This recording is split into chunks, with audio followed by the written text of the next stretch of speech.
بسم اللہ الرحمن الرحیم۔ السلام علیکم۔ امام غزالی رحمۃ اللہ علیہ فرماتے ہیں، بھوک سے پہلے کھانا کھانا مکروہ بھی ہے اور مذموم بھی۔ بھوک لگنے سے پہلے ہی کھانا کھانا اسلام میں منع فرمایا گیا ہے۔ اس سے متعلق بہت سی احادیث موجود ہیں۔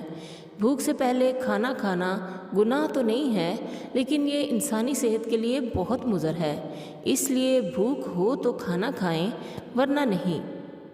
فرماتے ہیں، کھانے میں عیب نہ نکالو، ناپسند ہو تو مت کھاؤ۔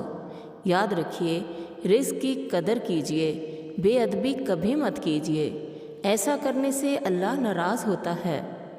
فرماتے ہیں، جو مہمان خود آ جائے اس کے لیے تکلف نہ کرو، اور جس مہمان کو خود بلاؤ اس کے لیے تکلف میں کچھ کمی نہ رہنے دو۔ یعنی جس مہمان کو آپ خود دعوت دے کر بلاتے ہیں اس کی خوب آؤ بھگت کیجیے، دسترخوان پر خوب اہتمام کیجیے، اور جو مہمان خود بخود آ جائے تو جو گھر میں موجود ہے وہی اس کو پیش کیجیے۔ زیادہ اہتمام کے چکر میں خود کو تکلیف میں مت ڈالیے۔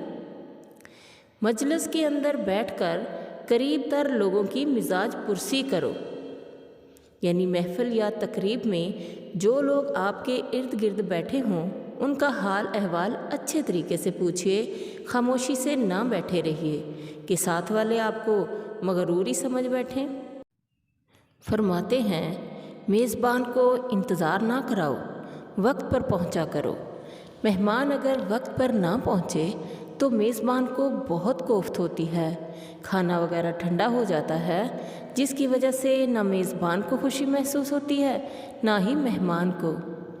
فرماتے ہیں، مہمان کے آگے کھانا رکھنے سے پہلے اہل و عیال کا حصہ نکال لو۔ ایسا کرنا اس لیے ضروری ہے کہ مہمان کے جانے کے انتظار میں آپ کے بچے بھوکے نہ سو جائیں اور آپ کے گھر والے بھوکے نہ رہیں۔ مہمان کے لیے بھی آسانی رہے اور آپ کے گھر والوں کے لیے بھی آسانی رہے۔ آخر میں دعا ہے کہ اللہ تعالیٰ آپ کا حامی و ناصر ہو۔ دعاؤں میں یاد رکھیے گا۔ اللہ حافظ۔